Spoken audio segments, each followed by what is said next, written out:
Merchant calling out. Doves for sacrifice. Money changer. Exchange your money here. The temple feels more like a market than a holy place. Jesus enters the courtyard quietly and observes everything. Discipled quietly. This is supposed to be God's house. Jesus' firm voice. My Father's house, my Father's house. Take these things away. He flips a table. Coins scatter loudly across the stone floor. What are you doing? Stop turning my Father's house into a marketplace. It is written, my house shall be called a house of prayer, but you have made it a den of thieves. A man in the crowd whispers. No one has ever spoken like this. Jesus walks calmly in the center of the courtyard. The temple slowly grows silent again. If this story moved you, subscribe and stay tuned for part 2. Overturned tables and scattered coins on the ground, religious leaders in robes approaching Jesus with stern expressions. By what authority are you doing these things? Who gave you the right to act like this? Jesus standing firmly in the temple courtyard, surrounded by priests and elders. Tension in the air, disciples watching closely. Jesus looks calmly at them. I will ask you one question. John's baptism, was it from heaven or from men? Why do you question us like this? We asked about your authority, not John's. Jesus remains silent, waiting. A third leader looks at the crowd. This is a trap. We cannot answer this here. Come, we must discuss it first. If we say from heaven, he will ask why we didn't believe John. But if we say from men, the crowd will turn against us. What do we say? He turned the question back on us. Everyone here believes John was a prophet. We do not know. Then neither will I tell you by what authority I do these things. Jesus standing in the temple teaching a growing crowd of people. Disciples nearby. Religious leaders watching from the background with suspicion. Subscribe if you believe. What question could finally trap Jesus and change everything? Watch till the end to find out. Now then, in the resurrection, whose wife will she be? For all 7 were married to her. The crowd murmured. It sounded impossible to answer, but Jesus looked at them calmly. You are mistaken. You do not know the scriptures or the power of God. Jesus continued. When people rise from the dead, they will neither marry nor be given in marriage. They will be like the angels in heaven. Then he added something even more powerful. But about the resurrection of the dead, have you not read what God said to Moses? I am the God of Abraham, the God of Isaac, and the God of Jacob. He is not the God of the dead, but of the living. The crowd was amazed. Once again, the trap had failed, but the questioning was not over. Next, another religious leader stepped forward with the most important question of all. If this story moved you, stay tuned for episode 6 and subscribe for more. The religious leaders were furious after Jesus exposed them with the vineyard story, so they came back with a new plan, to trap him with a question he could not escape. They sent some Pharisees and supporters of the Roman government to question him in front of the crowd. One of them said, "Teacher, we know you speak the truth and do not show favoritism." Then he asked the trap, "Is it right to pay taxes to Caesar or not?" The crowd went silent. If Jesus said yes, the people might turn against him. If he said no, the Romans could arrest him. But Jesus saw their plan. He said, "Show me a coin used for the tax." They handed him a denarius. Jesus asked, "Whose image is this?" "Caesar's," they replied. Then Jesus said, "Give to Caesar what belongs to Caesar, and give to God what belongs to God." The crowd was amazed.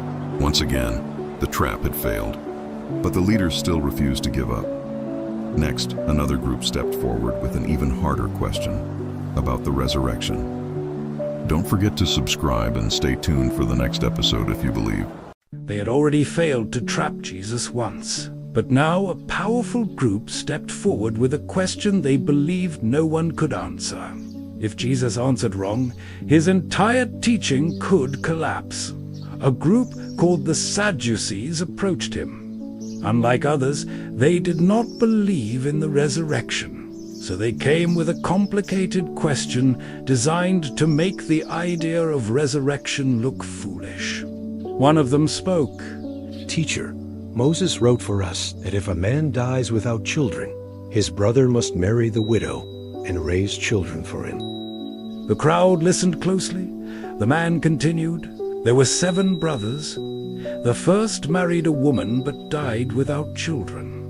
So the second brother married her, but he also died. Then the third, and the same thing happened. Finally, all 7 brothers died, and last of all, the woman died." The Sadducees looked at Jesus confidently. Subscribe for part 2 and stay tuned for more Bible stories. The religious leaders thought they had escaped Jesus' trap, but then Jesus told a story that exposed them in front of everyone. Jesus said, "A man planted a vineyard and rented it to farmers. When harvest came, he sent servants to collect fruit. But the farmers beat one servant, struck another, and killed others." The crowd listened carefully. Finally, the owner sent his son, saying, "Surely they will respect my son." But the farmers said, "This is the heir. Let us kill him and take the inheritance." So they seized the son and killed him. Then Jesus asked the crowd, "What will the owner of the vineyard do?" Someone answered, "He will destroy those wicked men and give the vineyard to others." The religious leaders suddenly realized the story was about them. From that moment on, they began looking for a way to arrest Jesus. Subscribe and turn on your notification bell so you can stay tuned to the next episode. Now Jesus turns the moment with one question. Dust floats in golden light. Religious leaders wait confidently. Sand crunches under his feet. He lifts his eyes. Jesus. What do you think about the Messiah? Whose son is he? One responds firmly. The son of David. Some in crowd nod. Jesus.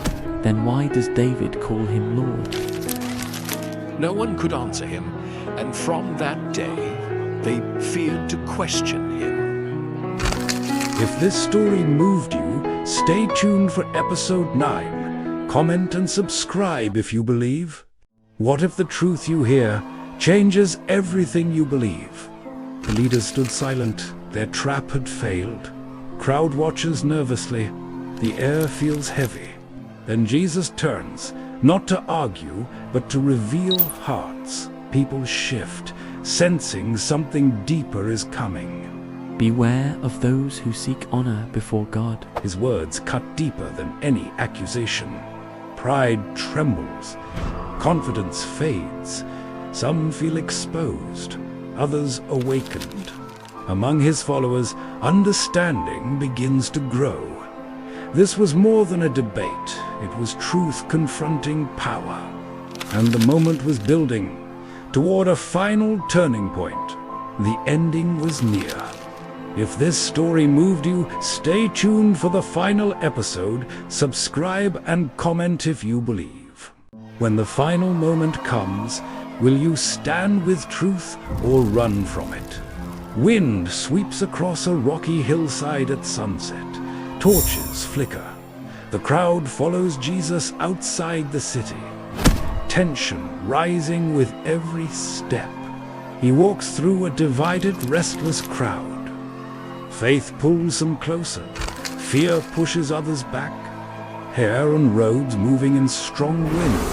The truth has been among you, yet many refused to see. Leaders hardened, disciples emotional, people arguing. Hearts are being revealed in the fading light. Different faces choosing belief or resistance. This moment will change everything. Torches and stormy sky glow. And the story of redemption was only beginning. The end or the call? Don't just watch the story, be part of it. Subscribe now before the next journey begins.